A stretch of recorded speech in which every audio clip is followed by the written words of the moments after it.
some things are cliche, but they're not cliche at all when they say the only way out is through.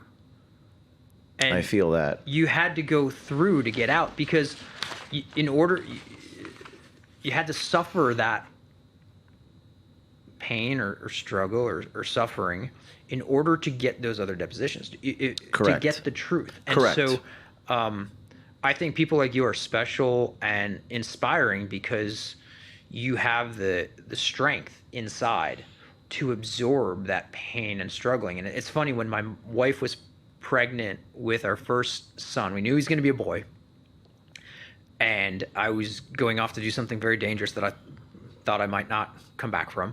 And I told her, I said, if he's grown up, if for whatever reason I'm not around, you got to realize some things about boys. I said, it's not true for all of them, but there's a subset of them.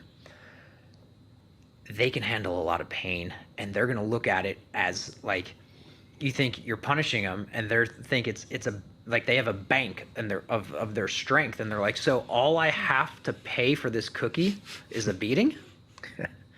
Okay. Like most guys, but I'm like, there's a subset of guys. They tend to, you'll see them in special operations. You'll see them in also like a cohort of people. Yeah. Who are like, they understand that like, oh, okay, so I'm willing to pay the price of suffering because I know I'm strong enough. I've got some extra. Is it conscious? Is it a conscious choice for men? I don't think it was for me. Sometimes, but a lot of times I think it might be implicit. But I mean, somebody like you know that your attorney might not be willing to have that bank to go through that, but you're like, no, I think I can. It's a little bit of projection from the other dude or from the other person, where they're like, I don't think you should do this, and maybe that's because they don't have the internal fortitude. But it's also a little bit of naivete, perhaps, or idealism. Yeah. Because in some cases, it's not so much that you are thinking, man, this is going to suck. I'm not like thinking about the pain. What we're thinking about is, but how joyous and how beautiful the truth once it gets uncovered. Is that true? Yeah. In your it seems to me you're more thinking about, man, this is a cover up. This is wrong. People need to know. And that's what you're focused on. Well, the truth matters. The truth matters. And so that's that joyous part at the end for you that you alluded to too, which is that if that's our objective, and you have the internal fortitude or resources perhaps to sustain. That's often an unknown, by the way. I don't know what your thoughts are about that. Like you and I talked off camera. Yeah.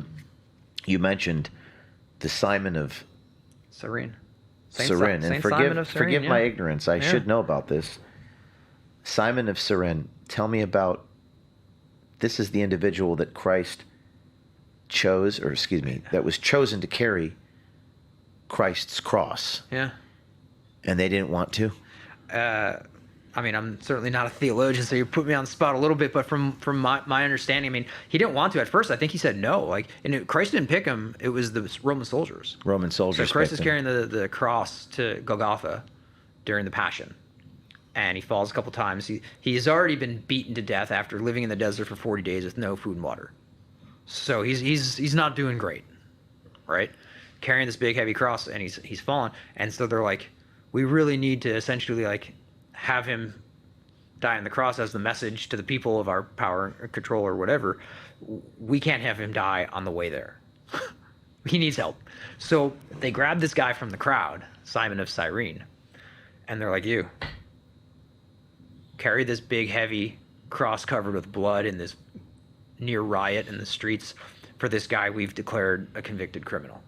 And he's like, whoa, dude, I don't need that smoke. I don't want any part of this. This is not my juju. Like at first he kind of like was like, whoa, dude, like this is not my problem. This is not my battle. I'm gonna choose my battle. I don't need to get involved. All the things that we all experience in everyday life at different crossroads in our lives too. But what was so powerful is he then embraced it, and he looked and he saw what was happening, and he said, this is wrong, and this man needs help, even if it's not my problem. This man needs help, and it's not my problem, but it's my duty. And he carried that cross. Imagine that now, knowing what we know about Christianity, like Christ rose and he is Christ. Imagine that, knowing what we know now, being the only person on earth who carried Christ's cross and with him.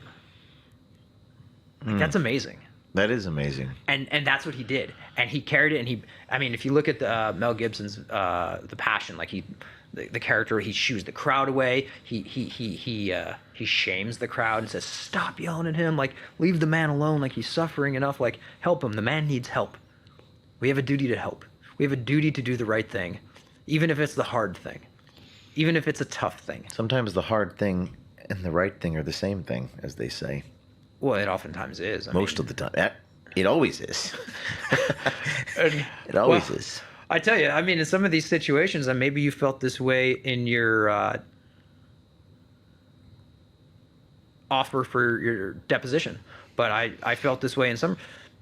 It wasn't hard at all to turn down this money. But this just happened to you. Like when? It was like a week ago, 2 weeks ago? I felt like a couple days ago. As of the time of this filming, it's July 28th. This is...